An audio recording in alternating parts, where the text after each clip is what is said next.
Yeah, yeah. Pull up a chair. We just talking.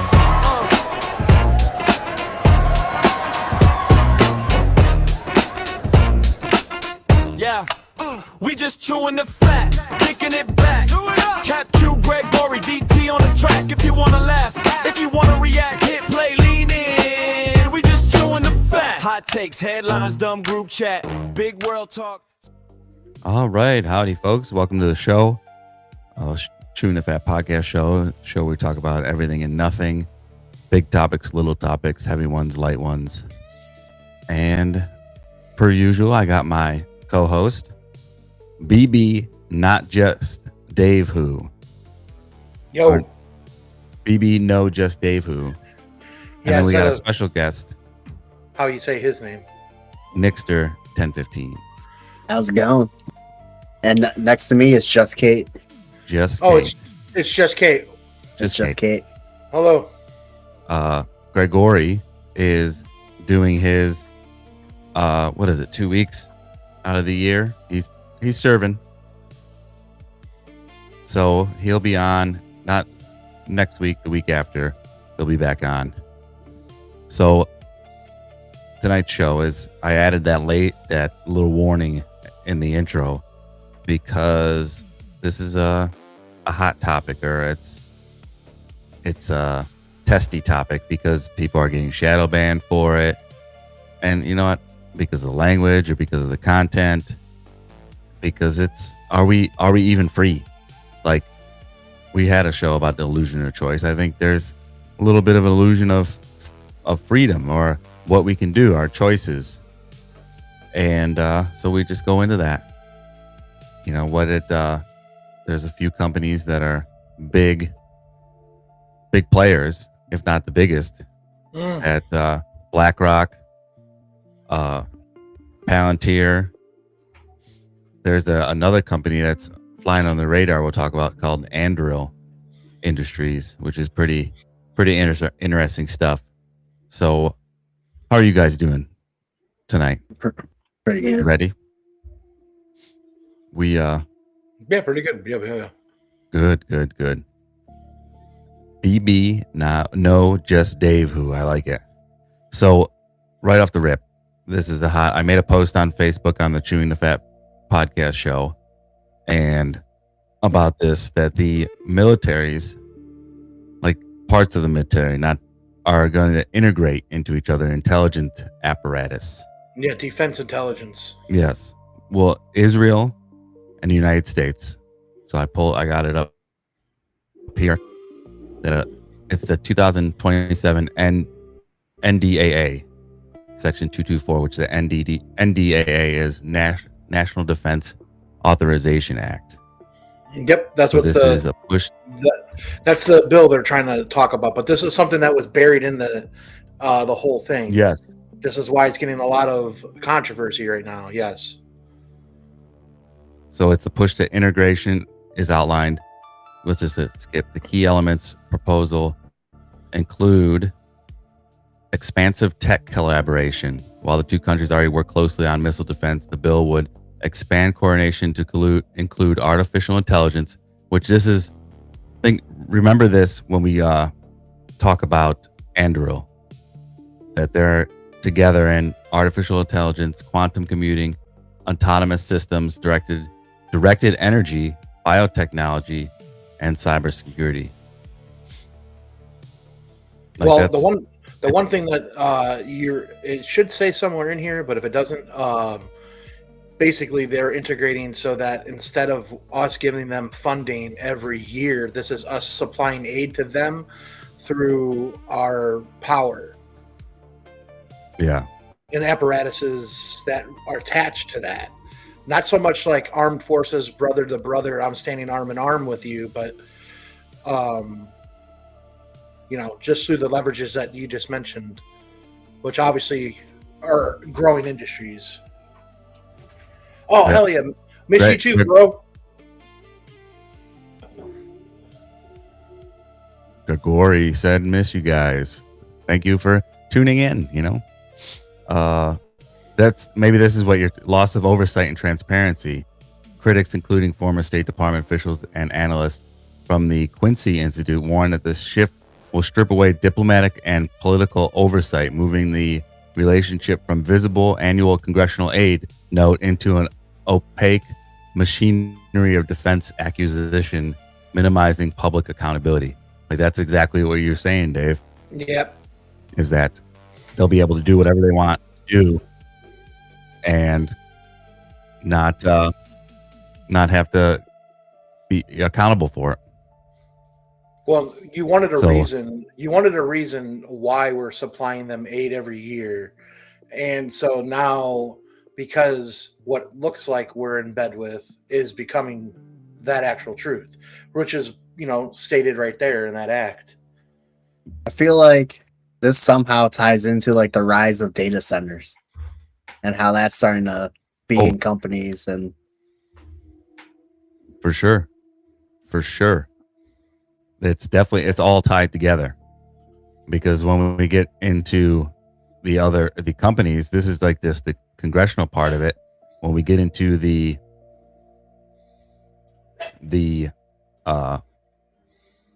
companies, the AIPAC, all this stuff, it's all connected. There's That's another with- one there. We just go political. like Facebook, you make a post. Now there's fact checkers. They can stop you from posting. They can put you in Facebook jail Yeah. for saying something.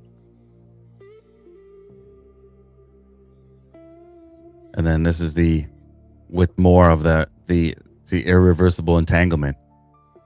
Opponents argue the measure permanently weaves Israel defense interests into the American military-industrial complex. Once Israeli technologies and strategic planning become embedded in U.S. infrastructure, reversing or altering the partnership based on future political changes or public opinion could be practically impossible, because they would be that's what I would think. Basically, like we are now, we're Israel's muscle. Now we'd actually be like even more like we're doing favors now. Then we'll be like on the same, we would work for them. That's what, because we already do, but Yeah, not so much in the public eye though that we know of. yeah. Let's get back here. Political leverage. Analysts note that expanding co-production facilities in the U.S., so they're going to build facilities such as those already operating in Alabama. Oh, I didn't know that. We'll have to look that up. Could bolster Israeli political influence by creating local jobs, thereby securing long-term allies in Congress regardless of geopolitical events. The bill is currently heavily debated in the House. Lawmakers face a polarized environment, balancing historical strong strategic alliance against the growing domestic movement, questioning the unconditional nature of U.S. military support for Israel. Yeah, exactly. You wanted to know where the money was going, why we're aiding them, and now they're giving you a reason. And you could either be okay with it or not okay with it. It's just, this is what it is. Yeah. Today on the news, they were showing stuff about Trump's being forced to try to end this Iran war. Yeah. Did you see, supposedly there's a phone call between Trump and Netanyahu where Trump just cusses him out like, you're the only where you are because of me, you'd be in prison, blah, blah, blah, blah, blah. Yeah, he uses a couple F-bombs. Yeah. Good. He should. America. Yeah. So it's like, it's wild. It's just wild that this is where we're at. And I think I was talking to you, Dave, that maybe a little bit of hopium is that Trump will be the guy that's like, no more. Like, we're getting a bad, because let's just say Trump's made bad deals, but he also knows bad deals, and he's in it. Like, this is a bad deal for me. It's a bad deal for me. It's a bad deal for the country. A couple months ago, the state of Ohio made a deal with Israel. Yeah, they're selling like bonds or something like that, right? Yeah. And then also part of that deal is like Ohio resources, like the cornfields. there's a bunch of states have laws on their books that you can't you can't boycott anything that's Israel. Like if they have something, you can't boycott it. And there's a lot. Like I think it's like 36 states or something like that. Don't quote me. Alleged. But they have like a lot of like basically anti-criticism for Israel. Right. And then so that's a perfect segue to AIPAC. Do you know what So AIPAC is the American Israel Public Affairs Committee. It is a prominent bipartisan lobbying organization in the United States that advocates the pro-Israel policies to legislative and executive branches of the government. Let's see. Founding in history. AIPAC was founded in 1954 by Isaiah L. Sai Keenan. Are you guys getting an echo? Yeah. Let's see. But it was a Canadian board, originally named the American Zionist Committee for Public Affairs. The organization was formed partly in response to the international backlash facing Israel following the 1953. I can't. What does that sound? Kibbutz incident? What sound? I hear like background, like someone has a TV on. There's background music. I have a little background track, but I don't have any TV. No TVs on or anything. Let's get so AIPAC's involvement in U.S. policies. AIPAC is widely considered one of the most powerful and influential foreign policy lobbying groups in the United States. Its primary goal is to ensure robust U.S. backing for Israel, which includes advocating for billions of dollars in annual military aid, diplomatic support at the United Nations, and strict policies against mutual adversaries like Iran. Who's this? You really stream so nice, bro. Will you be in the next one with friends? Add me on Discord. Well, thank you for the comment. Thank you for tuning in. There's AIPAC. So AIPAC is not registered with FARA, Foreign Agents Registration Act. There is a certain president that wanted to make AIPAC register, and he had a bad time in Dallas, if you know who I'm talking about.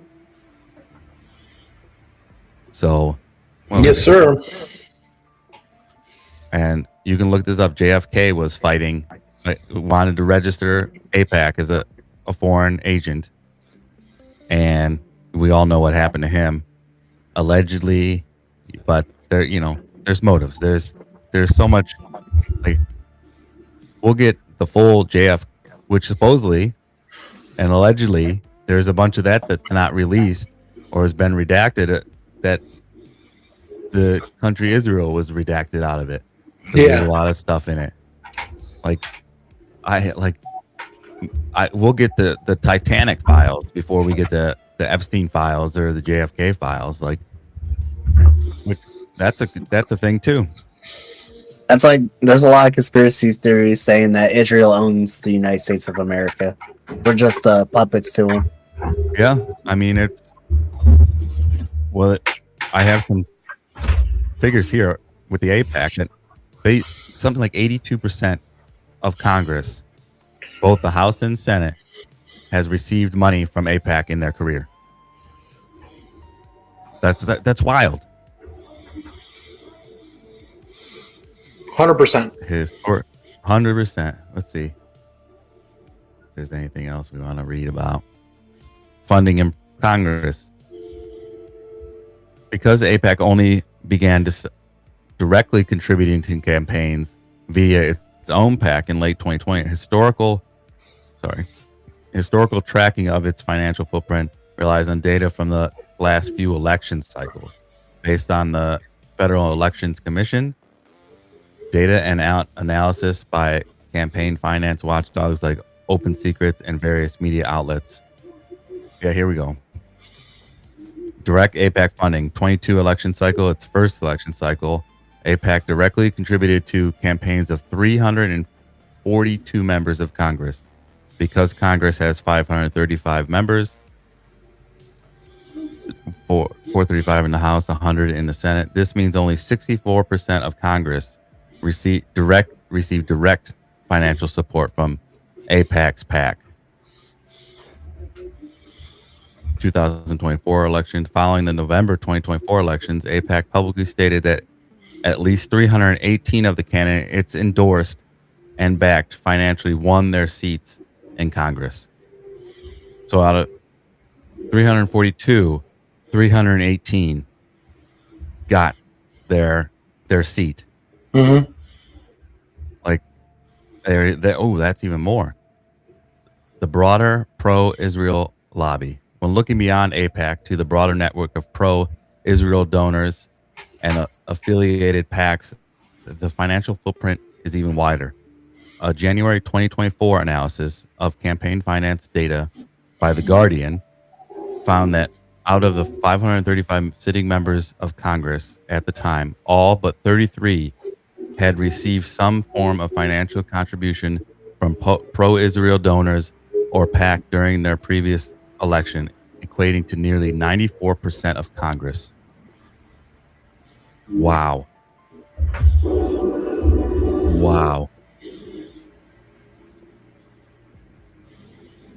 That's wild. What are you guys' thoughts? Yeah, it's wild. Yeah. That's like, for instance, if just to say Coca-Cola gave money to Congress, all that you think if they pass laws and it's for pro Coca-Cola stuff, you'd be like, this is crap. But because it's like a foreign country and the media behind it, it's like, in the post on Facebook, there's an important thing we have to do, or I believe we have to do, is we have to separate the Jewish people and the Jewish ethnics, I can't say that word, ethnics, away from Zionists, which is an ideal and a political movement.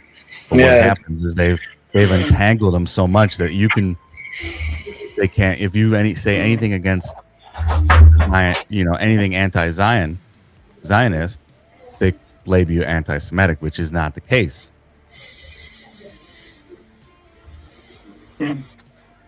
Japanese 6777 says, love your stream. Hope to catch you live next time you stream. Add me on Discord.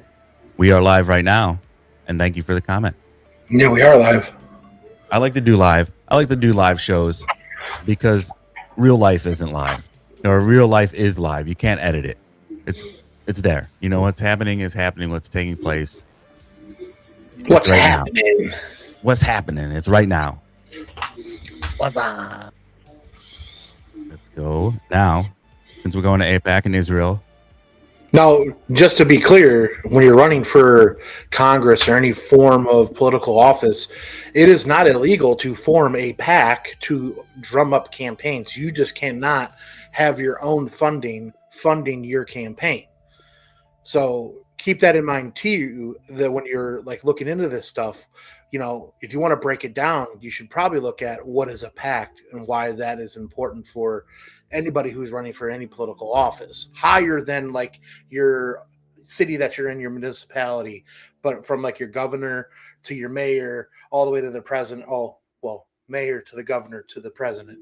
I said it backwards. Yeah.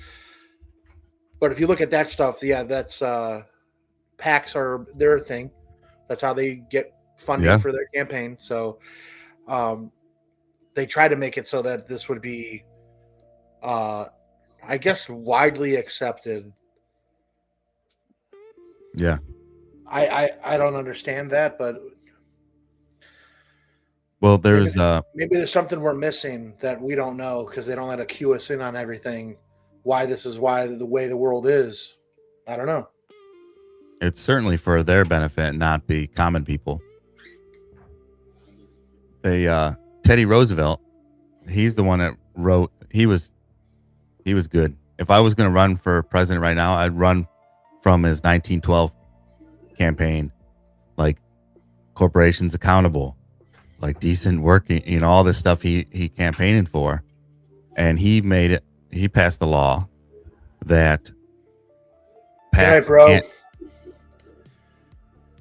get some rest. The rich stay rich and the poor stay poor. But Teddy Roosevelt wrote in a thing that campaigns or PACs, companies can't donate. Like they have to register their donations, like where a private citizen doesn't have to. And then during Bush and Cheney's administration, they overturned that. So corporations can donate like regular people. And there you got, corporations were, he warns about corporations in politics way back then.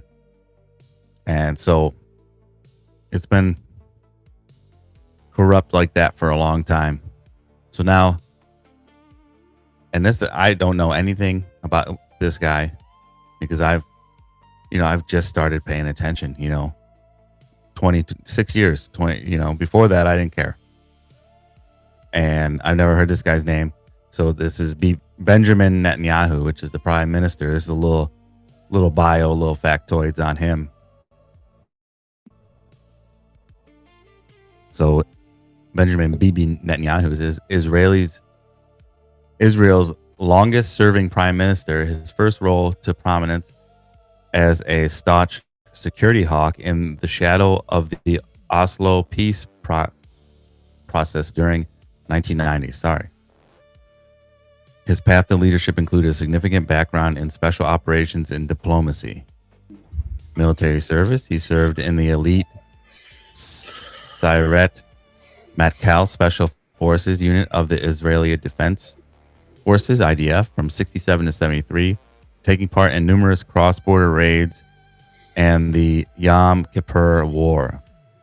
Diplomacy, he served as Israel's ambassador to the United Nations from 84 to 88 before being elected to the Knesset, the Israeli parliament, as a member of the Likud party.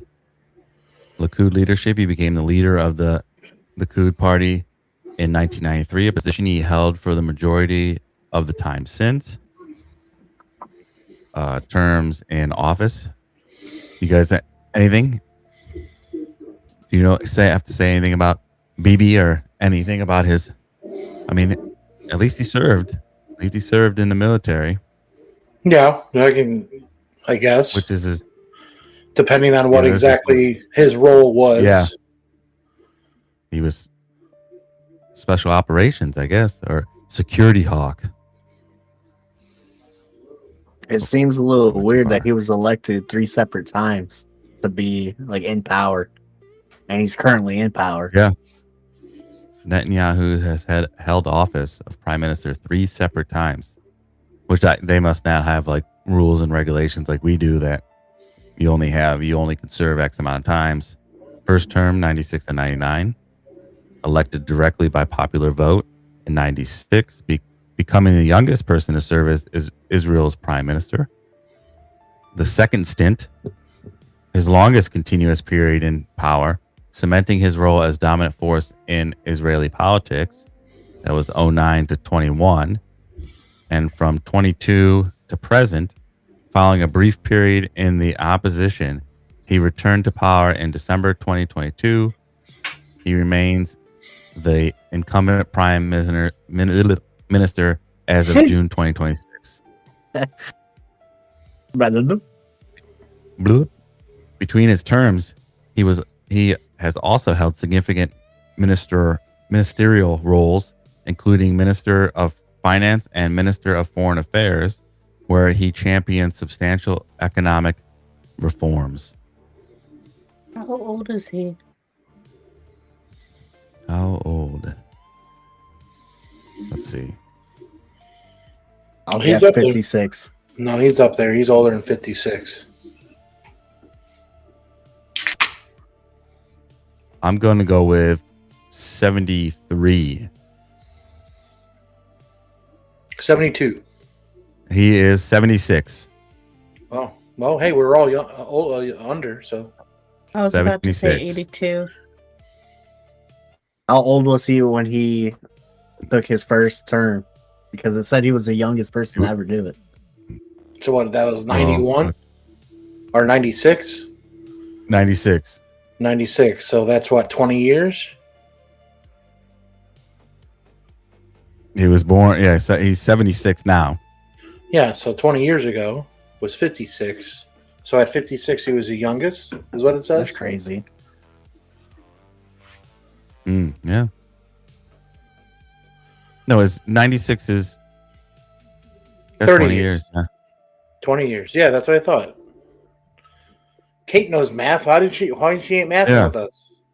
I don't know math. You math. 2 + 2 = fish. I don't know math. She knows math. Don't let her fool you, folks. Let's see. I know actually, time math was. was the one subject that I wasn't good at. Ladies and gentlemen, just Kate. She knows math. Just Kate.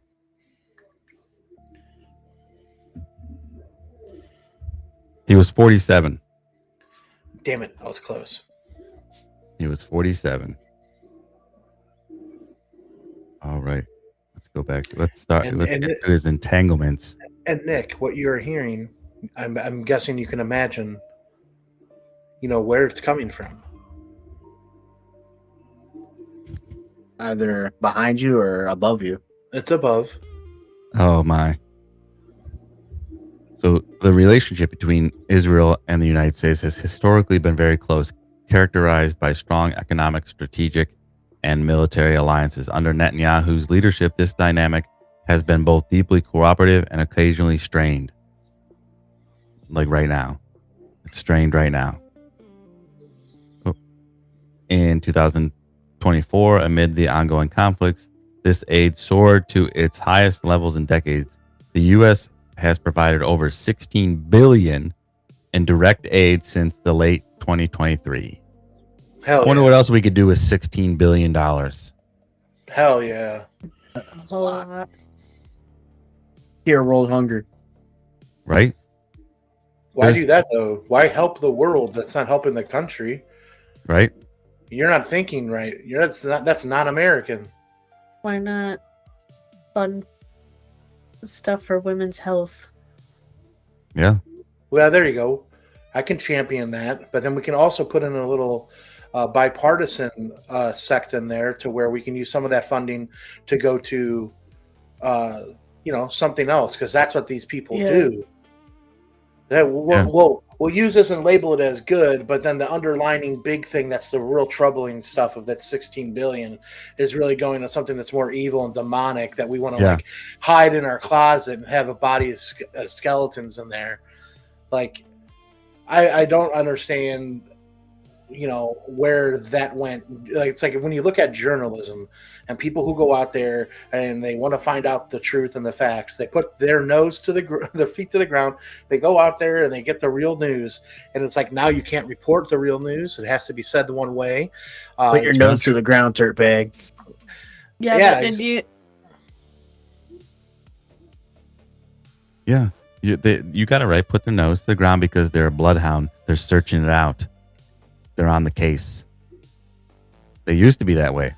And now they're like, just tell me what I'm supposed to say. But a politician used to represent an individual sitting behind a screen, streaming live every week.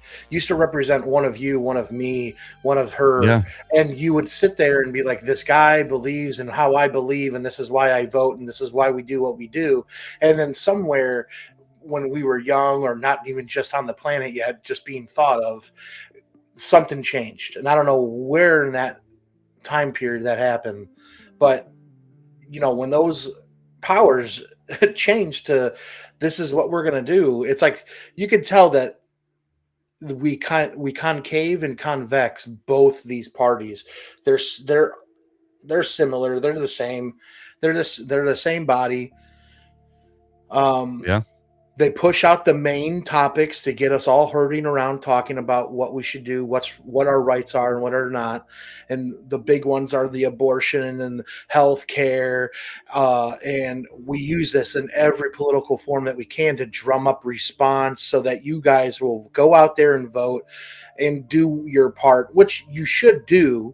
Yes. But in the way that it's been turning out makes people, and I'm not sure, but I know Nick, he's a registered voter. Kate, are you a registered voter? Yeah. So you vote in the national and the local politics as well? I've never voted. Oh, okay.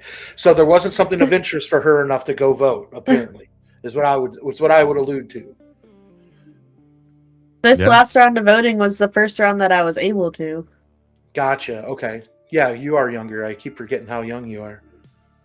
I'm how not. old I am. But did you see the video that I sent yesterday? That Trump is saying America is underbabied. Yeah, like the fertility rate has dropped. Yeah. They're trying to create laws where anyone that's pregnant, they get like an ankle monitor on them to make sure the baby's healthy and they're not doing anything dumb. Yeah, and they want everybody to have 3 kids. And Where'd also, you hear this ankle monitor. I didn't hear about that. It was on TikTok. It's not like exactly an ankle monitor, but they're like giving states like the ability to like track their pregnancy or whatever. And this is something that's but it's basically mandatory like, or voluntary? Mandatory. Mandatory. I'm pretty sure it was like a thing that I saw on TikTok where it was Trump speaking and he was like, the world is underbabied. Well, definitely the world is underbabied, which I think I can't remember where I saw it, that for the first time, like this upcoming year, for the first time ever, the population didn't grow over an X amount. Right. Like it started to slow, it didn't go up. It's starting to level out. I went to go pull up the baby stuff and pull up an article. The first article that pops up is the House needs 1 vote to impeach Trump. Yeah, I was just going to talk about that too. This is something they've been pushing for. They might have more of a case now with some of the stuff that's been going on with Iran. With Iran, his health, and either impeachment or the 25th Amendment. I've heard both of them floating around. But basically, this whole thing is saying like, if you're of age to have a kid, you won't be able to get your tubes tied if you didn't already have a kid, is what I understood of it. And I was like, I don't know about that. That's kind of crazy if that's really the thing. Crazy. But I do know when it comes to women's, I don't know how to describe reproductive stuff. It should be said by the state and not at a federal level. But I don't know what it's like in Florida or what it's like in Ohio to decipher the difference there. Yeah, there has been a decline in new babies because everybody's conditioned. One, you have to have both people working. Yeah. You can't run it like before. And then it's been career first. You get your career, get your job. Like you don't want to stay at home and have kids. Like, which if you don't, that's perfectly fine. And if you do, it's perfectly fine. But they made it like they shamed you. Like there was a whole thing going on. Like the trad wife. Like there was a whole shaming. People were shaming traditional valued women. Yeah. and where it shouldn't be both. But women are the only ones that can make babies. Females can make babies. So if we're not making babies, we're not going to survive as a species. And maybe that's the purpose. I don't know. I want to make Baby babies. boom. What'd you say? Boob? It's not a baby boom. Baby It's boom? under babied. Yeah, it's under Yeah. baby. A boom is like too much. Yeah. Well, we need a baby boom. Yeah, we do. I agree. Trump's trying, the way the thing sounded like, it sounded like he was trying to like force a baby boom. No, I feel we have to get back to more traditional values and baby boom, but Yeah. we got to do it differently than before, like I feel like birth control has a lot to do with like the under baby that too. thing. Like But yeah, people because getting off of birth control, it like messing with stuff. The one thing that's Yeah, there's- missing from like the generation that took over from the baby boomers era to where it's trickling down to the elders and then us. One thing that's kind of missing is that American Dream 2.0.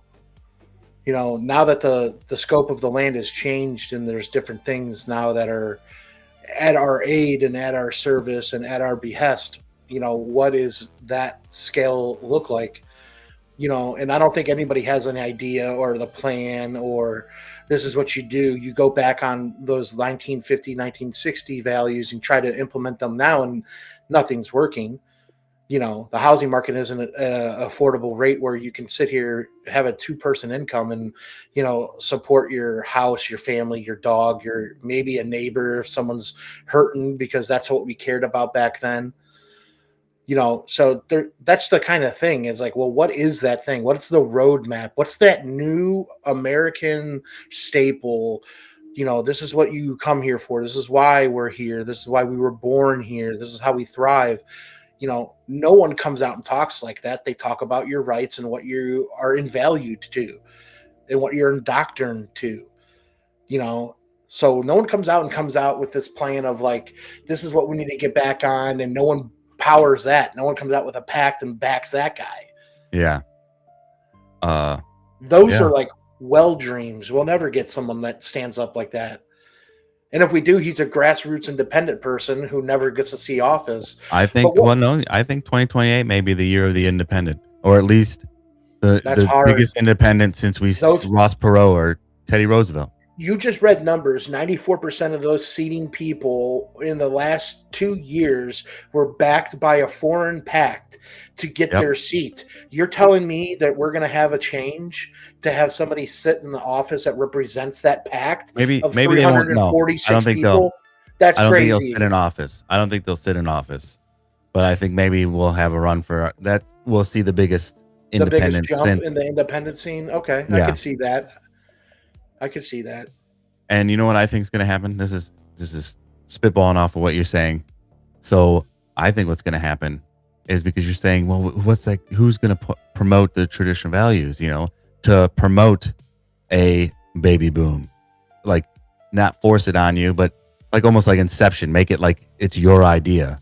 Yeah. And I was thinking it's going to happen naturally, because the way we're going is there's going to be 2 ways we're going, either the technocratic way and everybody's going to go that way, or they're going to go the agriculture way. And so there's going to be 2 branches of society, and the ones that go off on the rural are going to just develop those traditional values naturally, because that is in the environment that they're in. Like you talk about agriculture or tech, just made me think about this thought. What would be really smart and beneficial for like everybody? Like, instead of buying farmland and putting solar panels there, put those over parking garages or parking I've seen lots. a couple of those memes that like put them over. Yeah, you could put them on over parking garages, just to make shaded parking lots. That it would help with the the global warming, the heating, because that's why their places are getting hotter, because you're tearing up grasslands and putting parking lots so that it just reflects the heat up. And with this whole traditional and then weird home arrest pregnancy bans, did you know, and you can look this up, there was a video, Laura has it in her history, that everything in The Handmaid's Tale occurred in history in the United States. I saw something that like Wild. The Handmaid's Tale is like coming to life like right now. I mean, it could be. It could be that's how, because we don't see how it formed in A Handmaid's Tale. It could be right now that there's, such a degree of, like you said, forcing it to happen, that that's the direction it goes now. That's the show or movie. A heavy Sydney Sweeney. Which one? The Housemaid. No, we're talking about The Handmaid's Tale. Oh, Handmaid's Tale is different. The Housemaids with Sydney Sweeney. Yeah. The Handmaid's Tale is where they all wear like red dresses and have hoods. Oh. Nick brought up solar. I sent you a video on something that came out a long time ago. And it's still around. It's still something we can use. Hasn't been used in any part of our industrial parts of our the United States. Okay. And you could have started it somewhere, but they didn't. And how simple of an idea this is. Like, he just made a simple idea. Why don't do it on top of parking garages and this and that? That's a great idea. You don't have to go so big, but this idea here that I shared with you, this is how you know it. This is how you know stuff is not going to come to like let's play a little. come to be. Let's play a little bit here.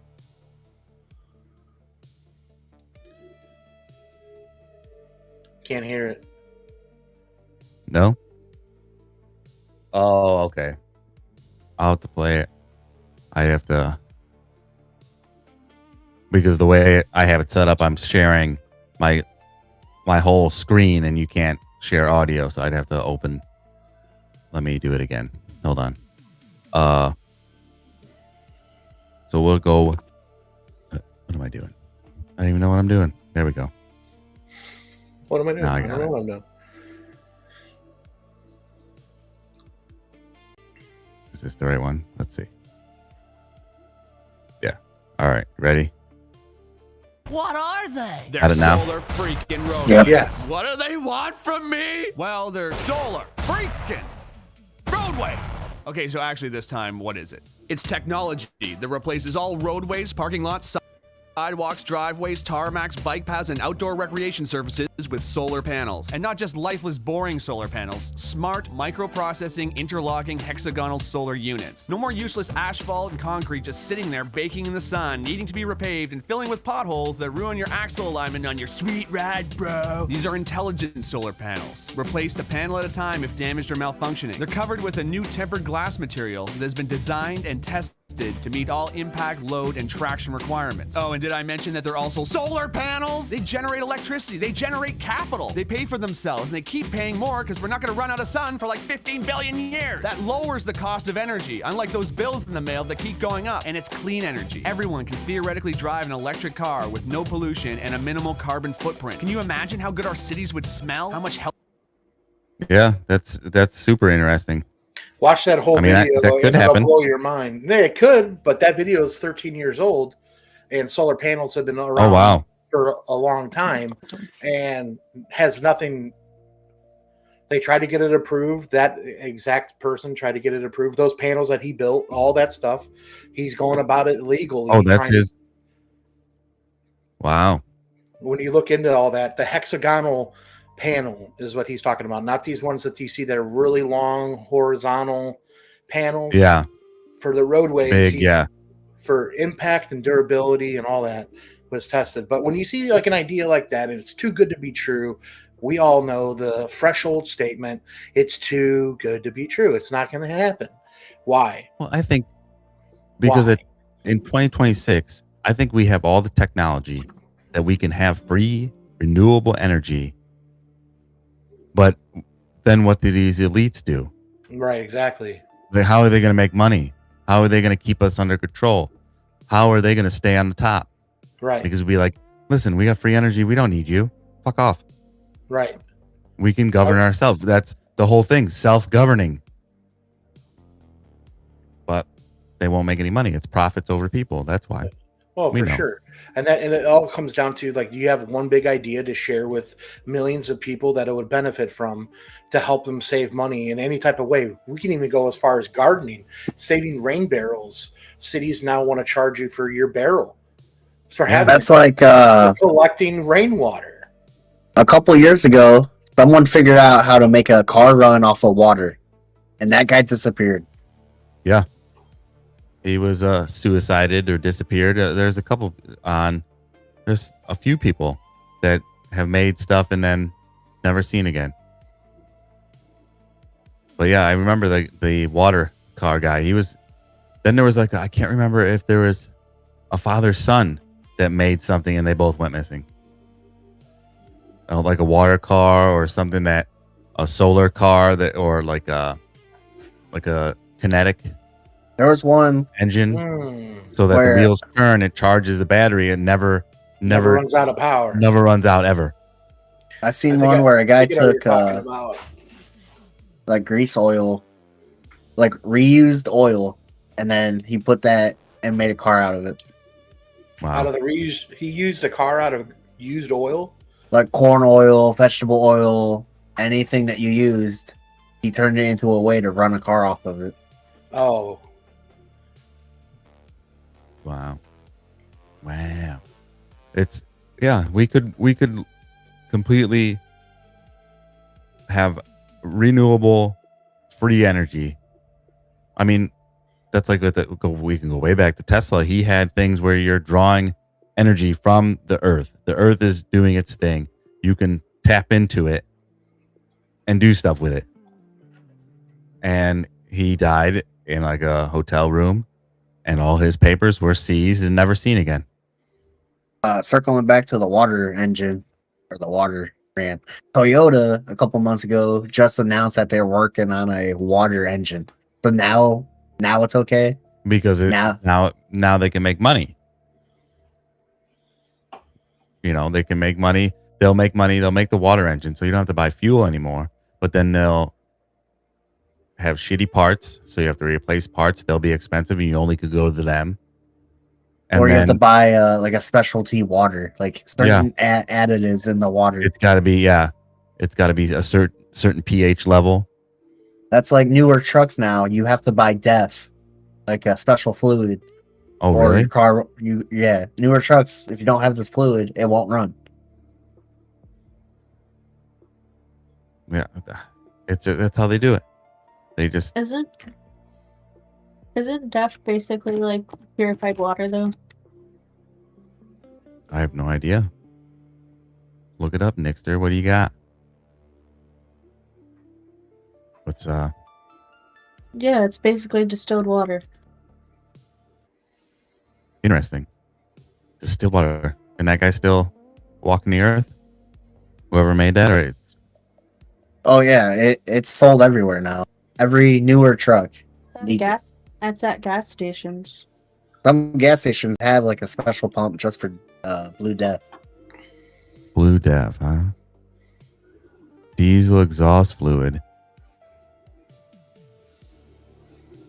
What the A hell? non-toxic, colorless liquid. Literally does Weird. nothing, but Weird. another way for them to control your vehicle and make money on it. Yeah. Suppose that somebody said, I can't remember, it's parts. Like, that's how all these car companies make money, is not selling cars, but all the parts, all the replacement parts. Like right What- here. Well, you took the screen down, but it says Oh. lit mode. If your vehicle runs completely out of DEF, modern engines are designed to like go limp mode or not work anymore. Like I was saying. Wow. That's crazy. So finishing up on Netanyahu, he had a corruption trial in 2019 for breach of trust, bribery, fraud across 3 separate cases. Judicial reform protests in 2023. His government pursuits of a judicial overhaul aimed at weakening the power of the courts sparked massive, unprecedented nationwide protests in Israel. His Gaza war and the ICC. So that's him. Oh, that's the end of him. He's a controversial figure. And did you see about the whatchamacallit? The fight, him and Trump fighting on X, or we talked about it earlier. Yeah, that he's like, no. Trump's like, no more attacking, no more fighting. You're getting out of there. And he's like, nah, I'm not. What are you gonna do?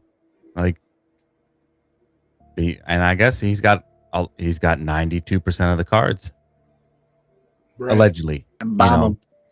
Yeah. And he's got all the cards.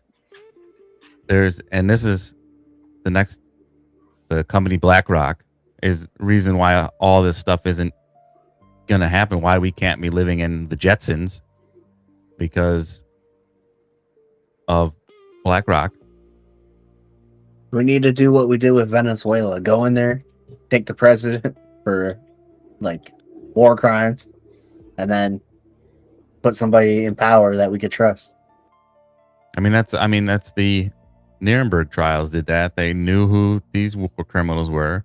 They went and got them in the middle of the night, served here, you're going to court for. It's just crazy times we're living in. Well, we got a little break. I forgot this during the intro of the show. We have affiliates. We have My Patriot Supply. Click on the link there. Get some deals. You guys too. Living in Brunstucky. Get yourself some rainy day food. Snowstorm piled in, can't go anywhere. You got some emergency rations. And then Dubby energy drink. Use a promo code CHEWING. Get 10% off of that. Also, promo code STIR. Yeah. STER, right? Yep. Get 10% off Dubby. And then we have merchandise at Shopify. Check that out. And like, subscribe, share, tell your friends. We appreciate all your viewers. We appreciate everything. I appreciate all those people that commented on my post on Facebook. It's a cyclical cycle. You did that on purpose, Awaken LJ, to make me try to say that. It's a cycle. I think it is. Can't trust anyone. I agree. We can't. I mean, and with AI, you can't trust what you see anymore. Really, like I'm almost certain that there's been AI actors in like TV shows, and they just don't tell us because there's something you look at them and they're like, that's a little off.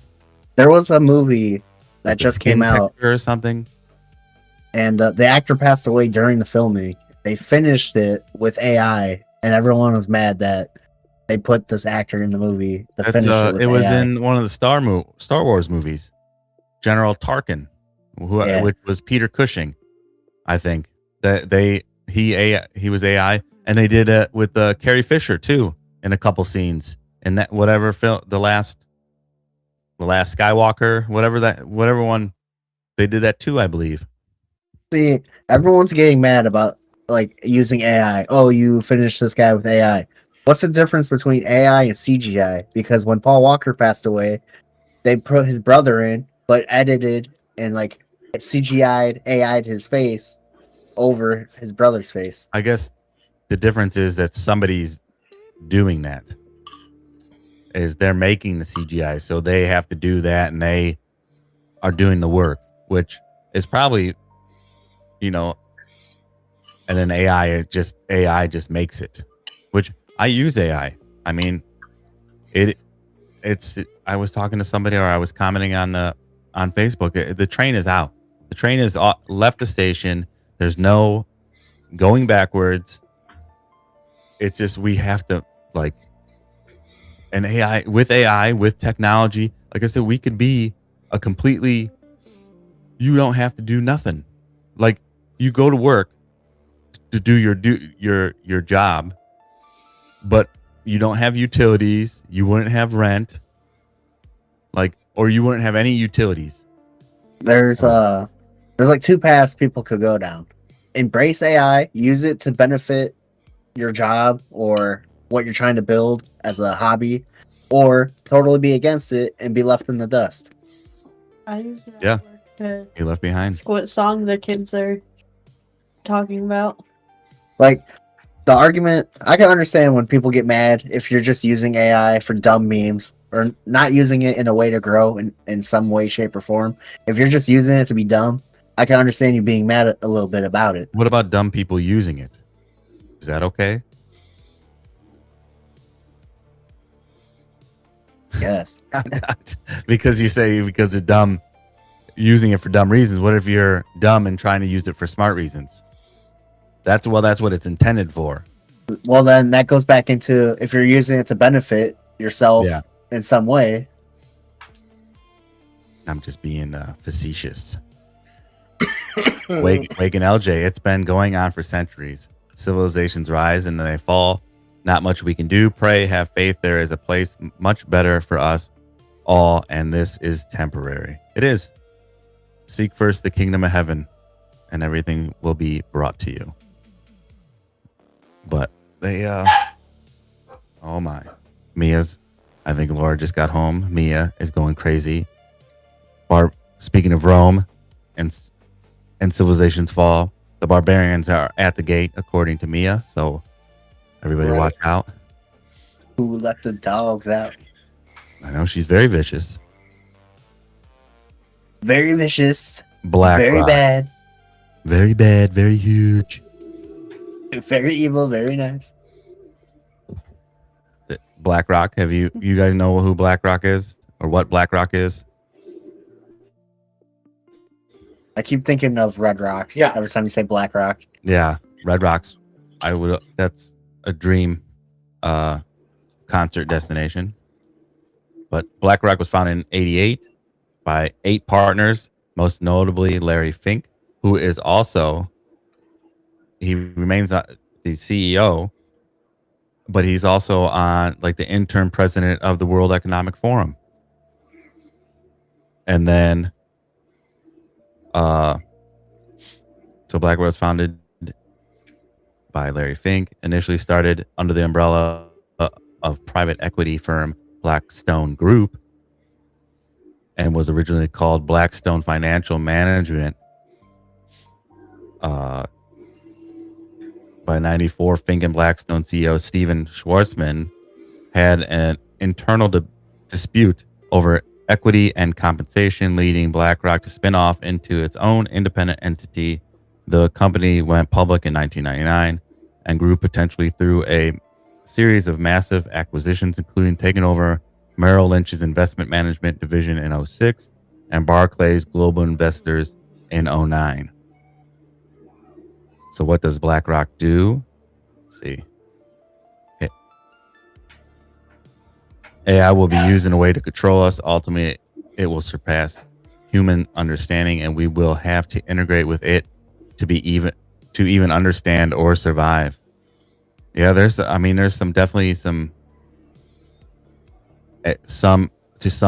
AI will be their god. And yeah, I agree. It's a crazy thing. Like with AI, they will people are going to, well, supposedly, if you released everything they have now, it would look, it's like 100 years ahead of us. We might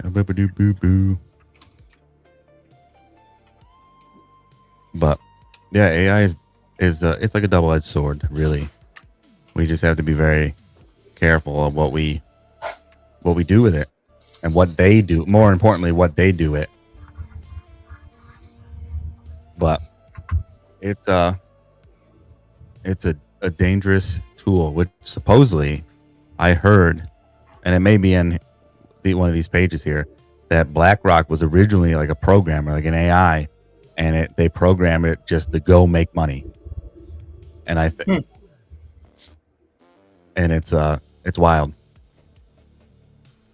But that's what a lot of dystopian things where you're integrated with technology, or there's that Justin Timberlake movie, which is In Time, I think it is, where you have a clock, like there's so much integration with the technology. And Laura was watching something with these robots that look super real, like these droids, and I was just thinking of Blade Runner, like the replicants that look just like humans, and they it's scary stuff, which I will be the first to sign up to be a Blade Runner, just so we know. But hell yeah. But what does BlackRock do?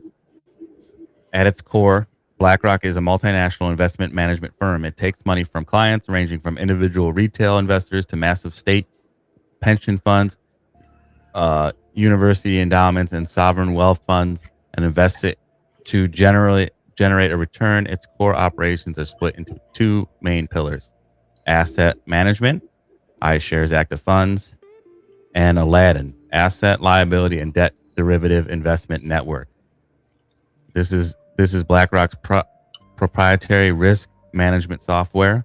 Aladdin is effectively the central nervous system or modern global finance.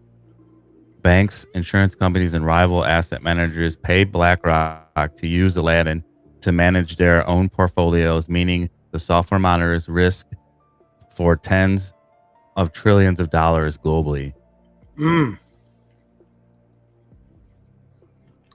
But stock market stake and scale. As of 2026, BlackRock's assets under management reached a record 14 trillion. To put that in perspective, this is roughly equivalent to half the United States annual GDP. That's a lot.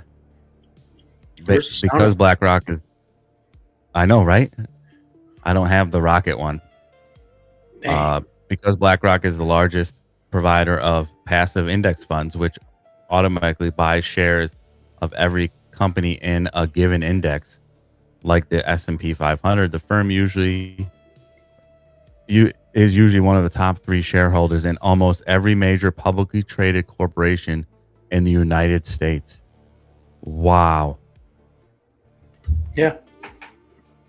Alongside its rivals, which what's funny that they call it the rivals is they own stake in each other. Salvador, thank you for the follow.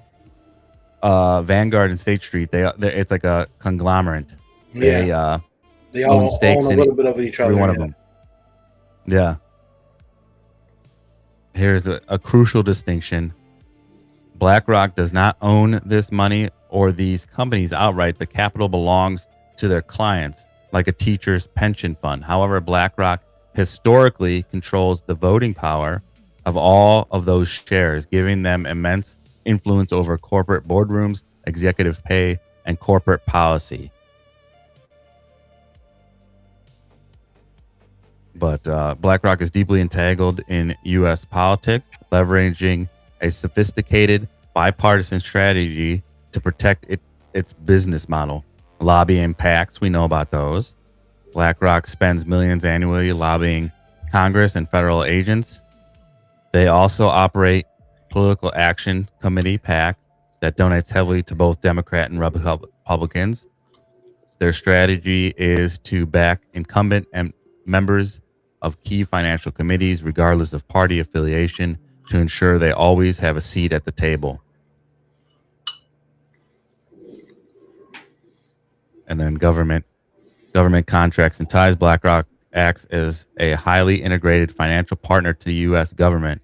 While they do not build tanks or weapons like defense contractors, their contracts are arguably more systemic.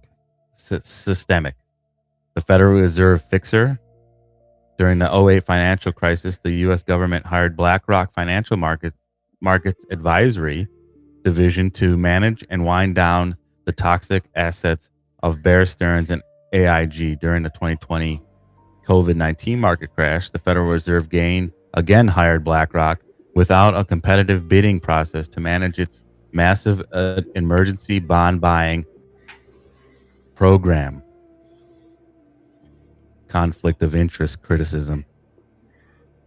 These federal contracts sparked intense criticism because BlackRock was advising the central bank on which assets to buy while simultaneously managing the funds that held those exact same assets.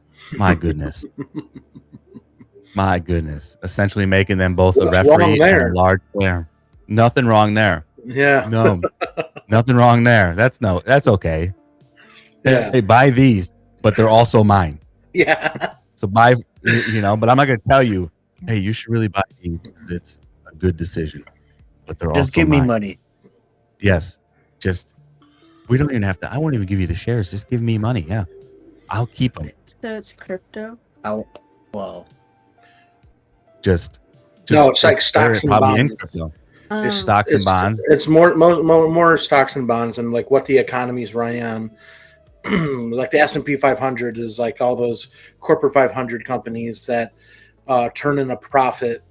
And so they take a conglomerate or an index of each of those and they say this is what their shareholders are bidding on or whatever that's called. I forgot what that's called when you're doing your stocks, but there's a group of them that they all will always automatically purchase.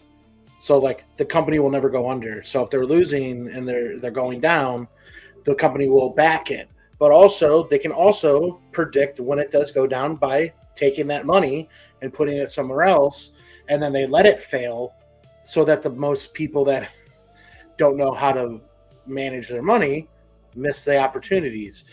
And we all saw, which was kind of interesting, and this is kind of maybe the staple of what we can kind of get the idea of like the American dream could be or whatever that next chapter is we saw something that was really rare happen with stocks when GameStop came out and they were purposely shorting it, and then the people like us went and said, no, you're not doing that. And it's still a staple today. We could still walk into a GameStop. Yeah. It is still here. So we got the idea to say, screw the big guy then. But when it comes now, it's like, well, I got to put my brakes on. I got to still do my 9 to 5. Through. Yeah. I can't do that because then whatever reason. And it's like, there's a way. And honestly, we need to come together and start talking about it. More minds talking about the same thing comes up with the plan. Yeah. There's a way to do it. Zach Faust, that I know the video, you probably watched it. I think you shared it with me too about, Zach Faust put that video out. And if we could just all, and not even all, just a good chunk of us. A big chunk of us do that. Yeah. You can disrupt some things or show that we're here. Yeah. We're not going to be like a knock on the door, like, hello. Yeah. Hey, we know what you're doing. Right. We beat you at, that's what GameStop is we beat them at their own game. Right. The people, the common folk beat the elites at their own game, and they didn't like it. And that's, I want to say, well, thank you for having us on. We are going to hop out of here. Coming on. I appreciate it. It's always a Closing- pleasure. My closing remarks for tonight. Yeah, give us your closing remarks since you're split. It's kind of, it's more of like a shout out. I just want to say thank you, Myles Garrett. Everything you did in Cleveland. We're going to miss you, but we want you to get that ring. Go get a Super Bowl. All right. Kate, any closing remarks? Taylor Swift. No. Keep Oh yeah, smiling, she has a new song coming out for Toy Story. Oh, there's another Toy Story Oh coming yeah, out? Toy Story 5 coming out Wow. Friday. Yeah, you didn't know that? I did not know that. I Man, knew this guy's that. under a rug. I like to cut a rug. Oh, Well, you're more than welcome to be on. Yeah. Awesome to have you both. You know. yeah. Thank you for coming on. And Kate, Always fun. if you don't want to say what your message is, just point behind you. Smile more. Yeah. You're at Nixter, right? 10:15 at YouTube. Find him there. Nixon 17, YouTube, Twitch, Instagram. There you go. Well, have a good night. Thank you for joining, and we'll get you on here soon. A couple episodes that probably again we'll have a good show. Have you on. Sounds good. Thank you, guys. They're all good shows. Thank You're you. welcome. Thanks for coming. Have a good night. Peace out. Oh, a little help. There we go. Thank you, Nixter. Having a little dinner snack as Yeah, what were you having? ground turkey and rice Nice. That's good. So with a little bit Tabasco, a little bit of that Ooh. hot pepper Tabasco. There you go. There you go. Have you've heard of Palantir, right? Yeah. Yeah. So Palantir Technologies was incorporated in 2003 and in California. The company was founded by a group primarily consisting of the members of the PayPal mafia, in quotes, former PayPal execs, Yeah. Peter Thiel, Alex Karp, Stephen Coe, what's his name? Cohen, and Joe Lonsdale and Nathan Gettings. The initial vision, which I can pull this up. I don't know why I'm not doing that. Let's do this one. That's the one I'm on. No, we want this one. Yeah, this one. We want this one. We'll just skip. We'll go to what Palantir actually does, which this is, and there's two. What's funny is two of the companies we're talking about have Lord of the Rings names, Palantir and Anduril, Right. which the company's name was famously derived by Palantir, the magical seeing stones used for communication and intelligence gathering in Tolkien's Lord of the Rings, which is one of my favorite books Right.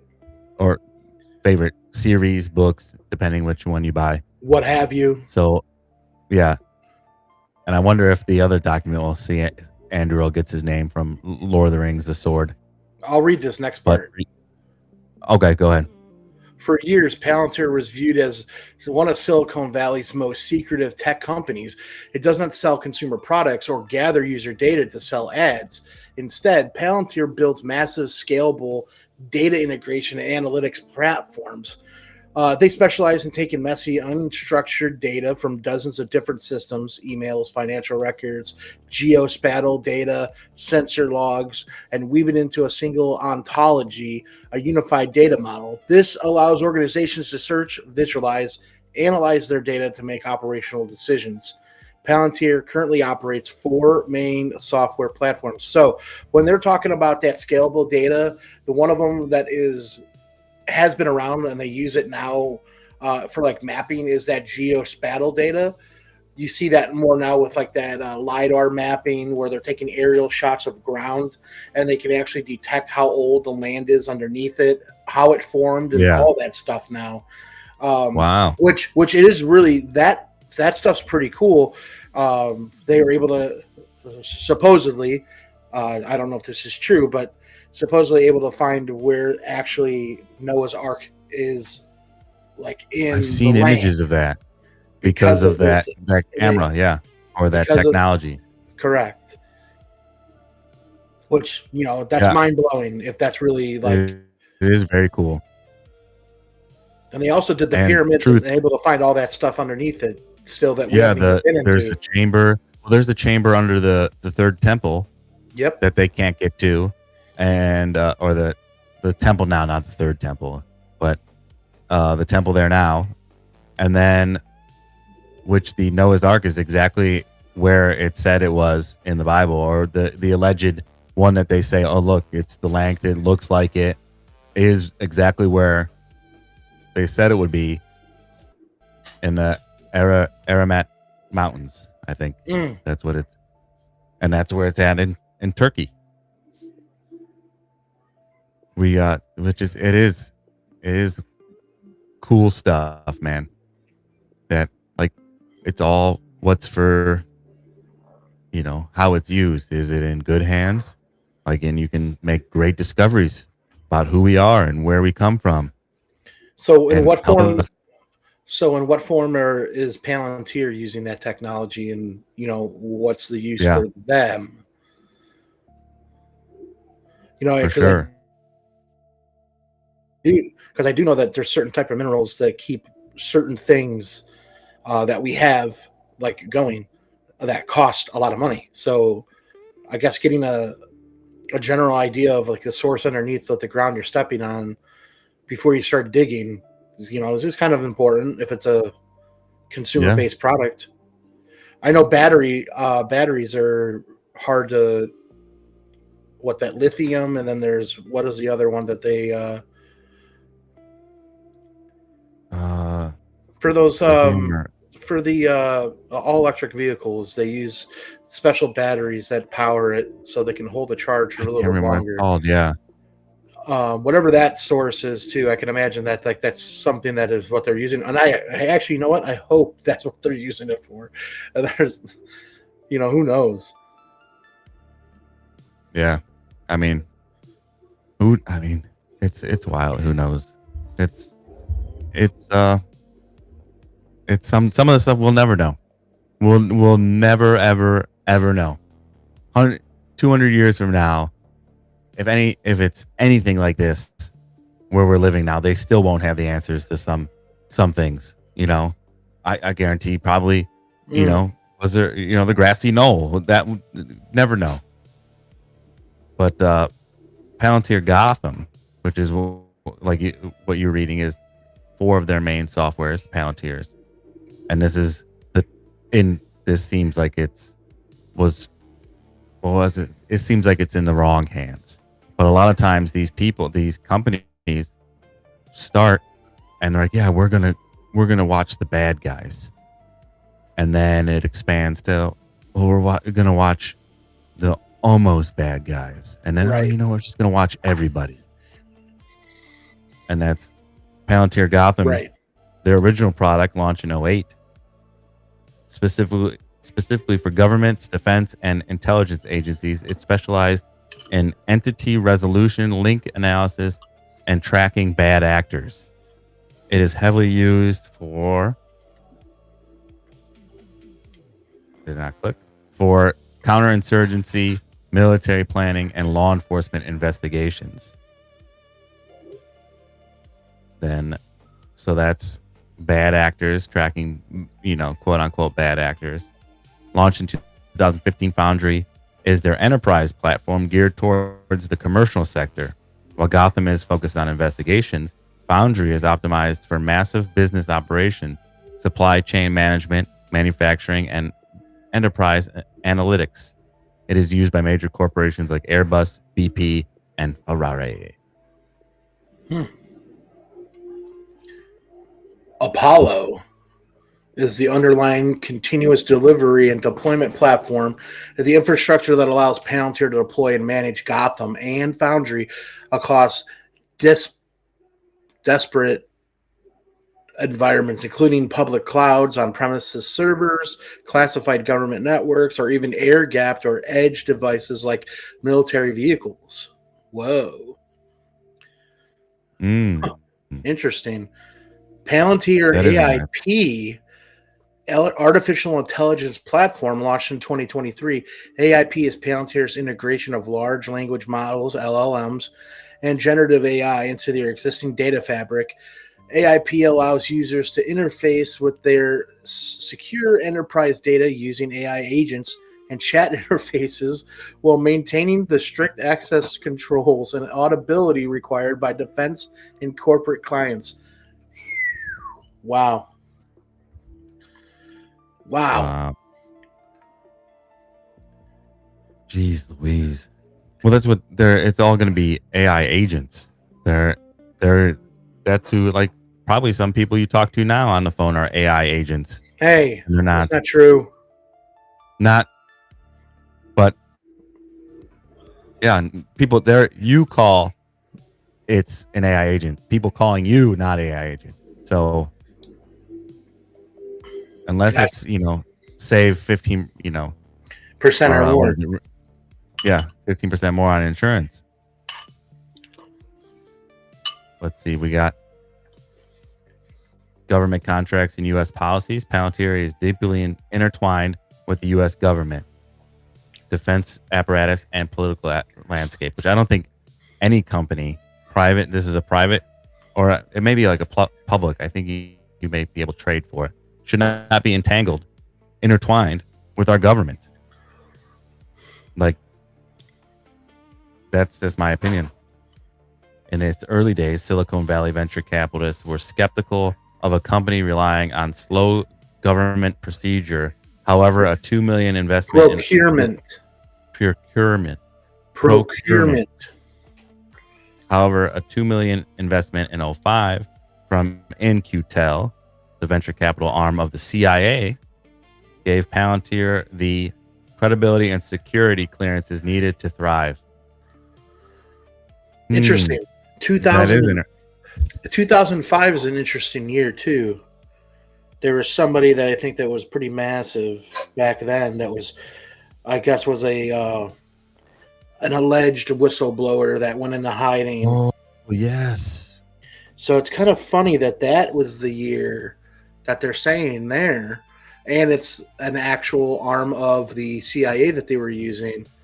Where all this stuff underneath Palantir, AIP, Apollo, Foundry, Gotham, how it was all being used. He probably didn't leak the actual names, but he leaked some of the software and technologies that what they're using it for. I think, if I'm not mistaken, it's the same year. This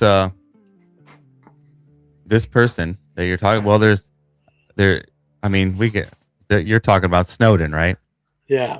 Or, there was Snowden, and then Julian Assange too were whistleblowers, and I think it's either Snowden said it himself, or I heard it somewhere that if he was just letting the public know. So, like, if we work for the public, how is letting the public know what's going on? Well, he started working for them in 2006, so it's not. Well, so after this, it's what I guess.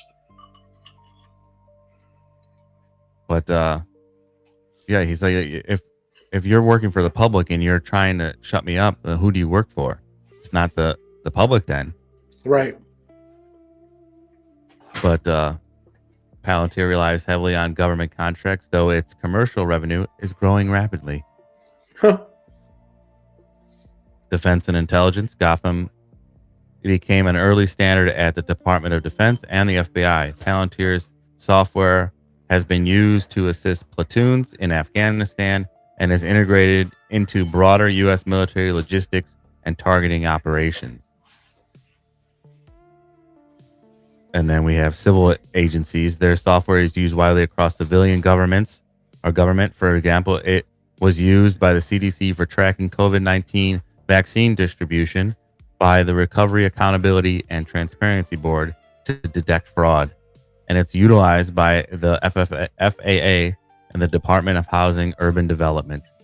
Oh, we got even more here. But we could just skim through some of this. Yeah.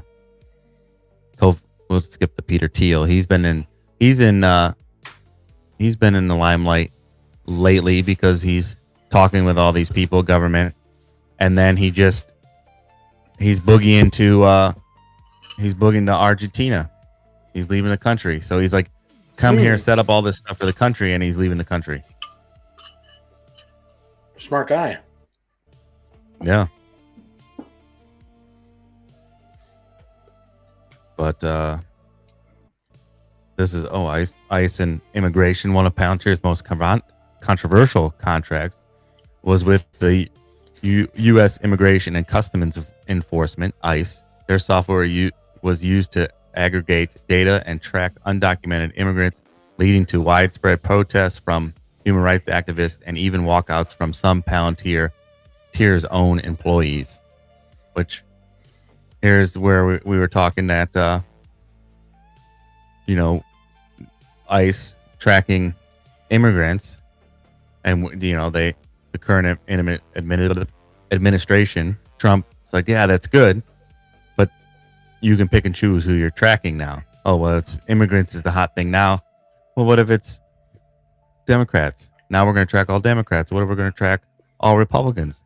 What if we're going to track anybody that said, I don't, agree with Israel?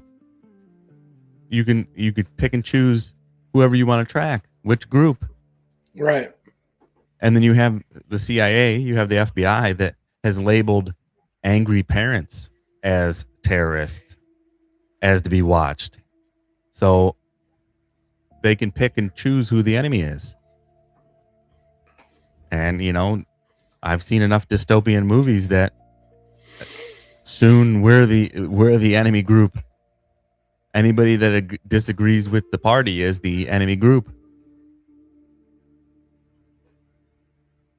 But allegedly.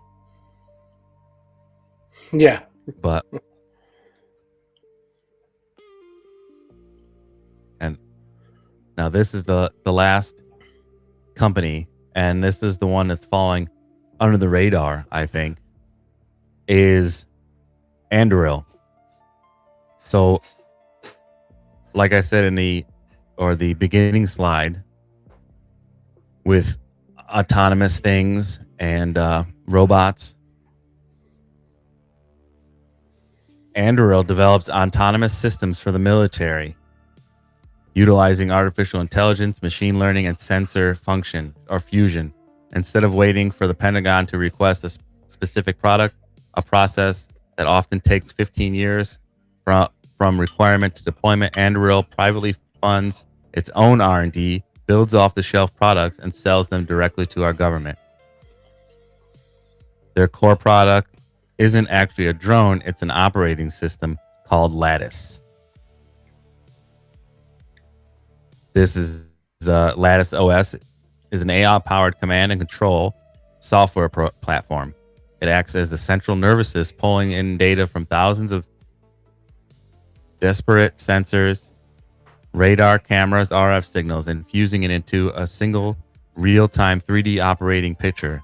It allows a single human operator to maintain swarms of autonomous assets rather than micromanaging individual drones. Their hardcore portfolio plugs directly into Lattice and spans multiple domains.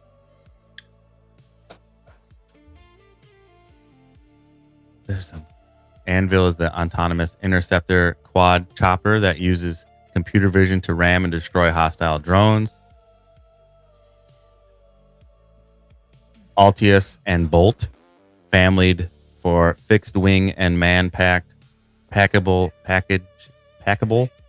loitering munitions drones used for intelligence, surveillance, reconnaissance, and kinetic strikes. Barracuda, a line of air-breathing autonomous cruise missiles. Ghost Shark and Copperhead, autonomous underwater vehicles. Submarines, just in case we didn't know that an underwater vehicle was called a submarine. Thank goodness they said that. I didn't know you were speaking on. It's very autonomous surveillance towers used heavily for border and base security. The company was founded in 2017 by a group of heavy hitters from the tech world. Palmer Luckey, which I never heard of him before, the most famous of the group. Luckey founded Oculus VR in his teens and sold it to Facebook for $2 billion. And then Trey Stevens, Matt Grimm, Brian Schrimpf, and Joe Chen. It is. The company is named after the reforging sword in J.R. Tolkien's Lord of the Rings. And I thought maybe there was something to that, but these tech peoples are just nerds. You know what I mean? Yeah.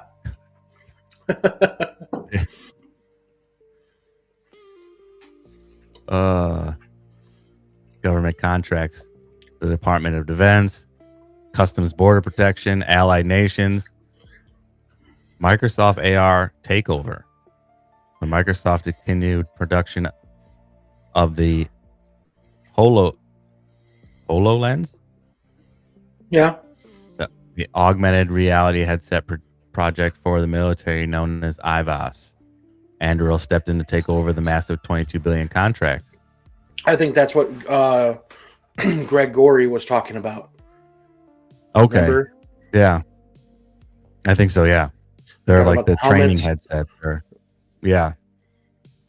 But you have now, like, we have all the pieces are there, for the Terminator. That's, allegedly, like you have Oh, geez. Yeah. autonomous. You have autonomous. It works for military, and you have these people making realistic robots.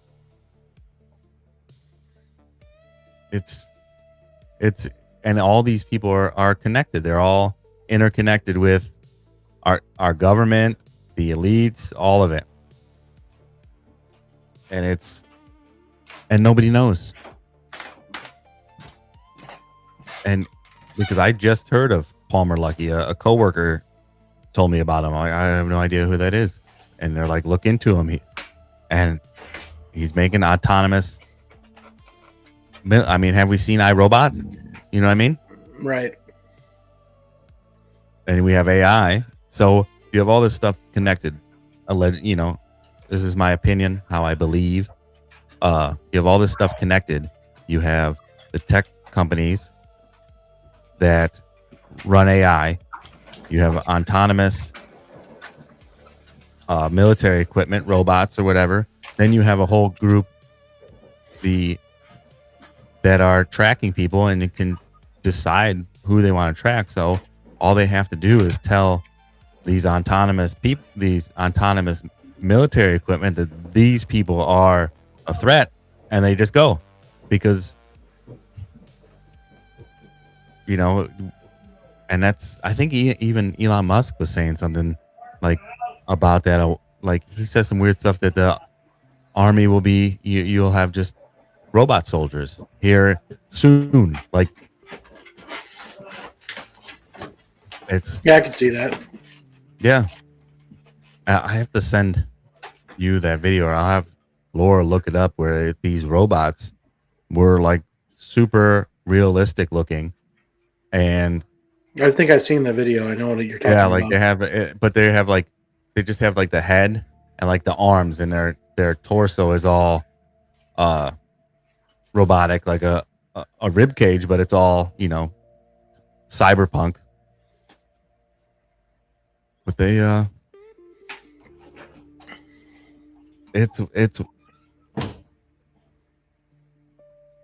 it's sickening, I guess, or disturbing how we got, like, how the world is there, like how we got here. That you have these private corporations running the government and doing stuff to our communities and our, like, the data centers. There's no vote.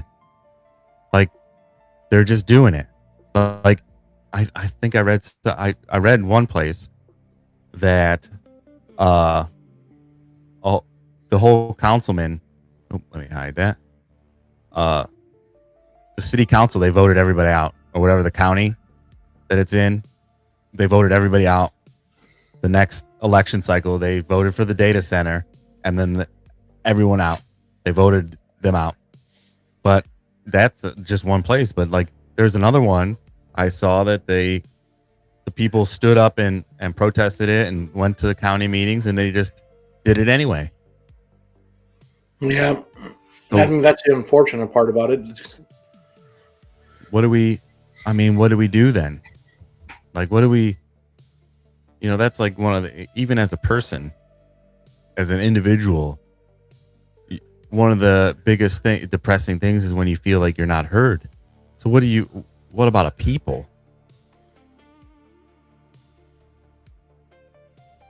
You know what I mean? I mean, you have a right to overthrow a tyrannous government. That is That's true. an unalienable right. It's going to take Yeah. more than one person, though. We all know that. Yeah. You know, there's got to be a bond aboard a ship that comes between left and right, and there's got to be that middle ground where we strengthen each other. You know, yeah, I don't necessarily say I'm full right. I don't necessarily disagree with every left-leaning person. No, You most know? people are moderates. You know, like they're in the middle. I like some of that. I like some of this. Let's make our lives better. Yeah, let's see what we could do for each other. Let me help you. Help me. Help you. Yeah. You know, and we don't see that when it comes to like big politic. You know, we get No. politician who's got a deep pocket, and you know, it's never full enough. Yeah. More. And then it's like we band together. It's sometimes people band together and then it turns anyway. Like we say, this is not what we want, and they don't care because they, like you said, their pockets are being lined with somebody with BlackRock allegedly, or somebody, that like I'm gonna do what, like that video, and it's so bad. That video with Tucker, and he was on Shark Tank. I can't remember his name, talking about the data center, and he's like, why should it, pay? Like he's like, why should taxpayers pay for you to build your data center? And he's like, oh, it's blah blah blah blah blah. It's they're not paying for it. It's for their benefit, or no, I don't want to pay for it. And somebody was saying that really, and this won't work because that's why the founding fathers made a republic. A true democracy really doesn't work.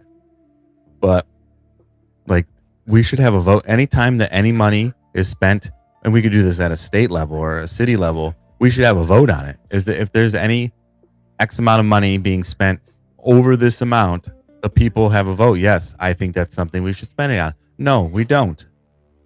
You know what I mean? Right. Because we're completely out of the loop.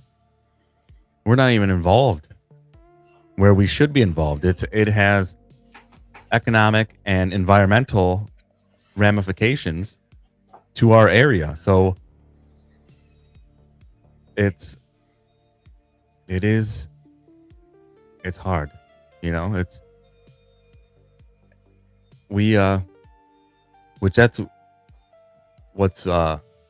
What's funny is we're gonna next episode. It all wraps in, I guess you'd say, is our next episode. We want to talk about what would unite the people. Using a Lord of the Rings quote, what would unite us under one banner?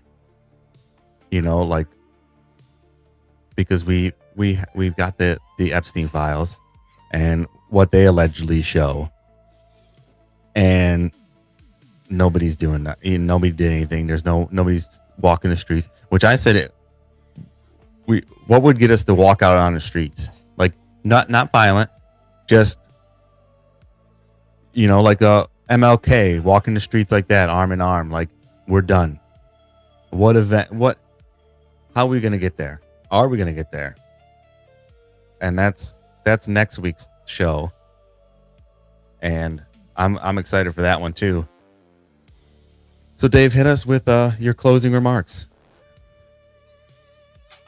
I mean, you stay close to the what you know. Stay close to what you believe. Lay trust into those things. Just like you got to plant the seed and start letting it grow, but you got to feed the seed. So some people need truth, and words are just words, and we can say it all we want, but if there's no action behind it, then what actually were we doing? So if you want to come up with something like that, come together, share the video, open minds create the idea, Yeah. the plan, so we can foster a new path for humanity. Because what we have isn't. I don't think anybody feels like they're thriving. No. I feel like everybody is taking. Oh, this week wasn't that stressful, but talk to one of your closest friends. Maybe they're going through a stressful week. Hey, it's not your week yet. It's coming though. Yeah. I'm not saying that when you're thriving it doesn't happen, but it feels like that's all I hear now. Yeah. So That's there's- Are you thriving or surviving? And everybody's like, I'm surviving. Like, but I think in due time, we got to come up with something here, and yeah. I think if we keep talking about it, keep our minds open, and listen to each other, I think we can find what actually will work for us, not be told what's going to work for us. Yes. You don't have to accept everything that they offer. No, there's going to actually a time where we're going to, I think, like I said, it's going to branch off to two different societies. You're going to have to either say, no, Yeah, that's I not see what that I too. want. And I'll say my verse of the day, Matthew 5:4, New King James Bible. Blessed are those who mourn, for they shall be comforted. Mm. And we need to talk, make communities. That's my closing remarks, is start making communities, like Laura and I have a garden, more Laura. And I try to help out how I can. I'm not very knowledgeable, but she teaches me, and move the soil over here. I do it, but we grow stuff and we have more than we need, so we give it to our neighbors. Like, here, I grew this in my garden. Oh my gosh! And it's that community. And we have a couple around our neighborhood that we barter with, we trade with, and that's what you got to do. And because if we get enough of those together, like we're like that magnet game, like all the magnets and right, and you have this. That's where we're at. That's where we need all these little communities, and we get enough together. Boom! Now we have a movement. For sure. And that's where it's at. And I like, if you haven't seen it on Netflix, the Zach Galifianakis show. This is a gardening show. I love it. The future is agrarian. And that's, I'll steal that from him. Yep. Laura's cooking in the other room. People need to take action. And by action, we don't mean violence. All right. We mean resistance. We need opposition. Like, we've been programmed, we've been conditioned to not stand up. Like, oh, you said that's offensive, I gotta apologize. No, like, that's what I said, that's how I feel. Stay with it. Like, keep your head down, clock in, wake up, go to work, come home, pay the bill. We need your money. Keep doing those things. Yeah. Don't break the cycle. Don't be one of those other ones that go for your dream. No. Yeah, it's okay if you have a college degree and you went to school for that. I don't think that was a dream. I think that's something that you were kind of deciding, this is what my career is going to be. Sometimes people get the feeling of being trapped when they go into their career after a 4-year degree or a 7-year degree. Not saying that there's nothing wrong with that, but dreams are here for you to go and thrive and try for it. And, you can't hide behind your failed efforts without trying. You can't walk in the snow without leaving a footprint. Yeah. You can't walk on the beach of a sand without leaving a trace. But you can't sit behind a microphone like what we are doing and not have an effort. We're trying to spread the word and keep talking. And we need more people that are listening positivity, to keep get you talking. out of that news cycle, because it's always doom and gloom. It's always, oh, look what they're doing here. Oh, well, look what happened here. Oh man. And that it lowers your vibration, puts you in a lower state of potential of being, you know.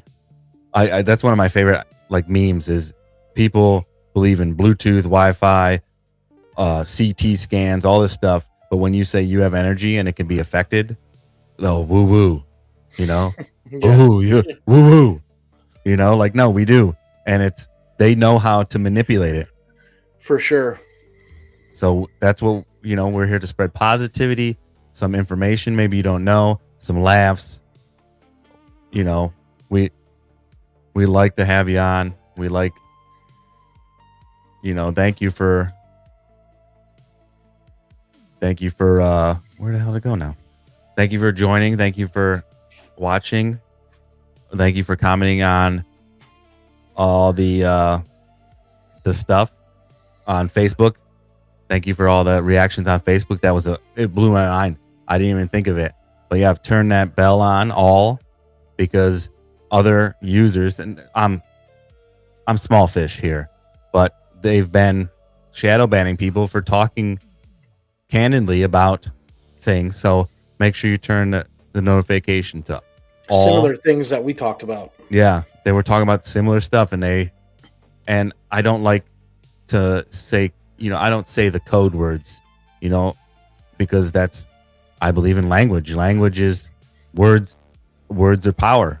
And if you're starting changing things, then you change sort of the reality of the thing by how you describe it, how you talk about it. So I use the terms that are what they are, not what they're, you know, right, like unalived instead of murdered, you know. But it's here. We're here. We're not going anywhere. We hope you join us. And God bless all you guys.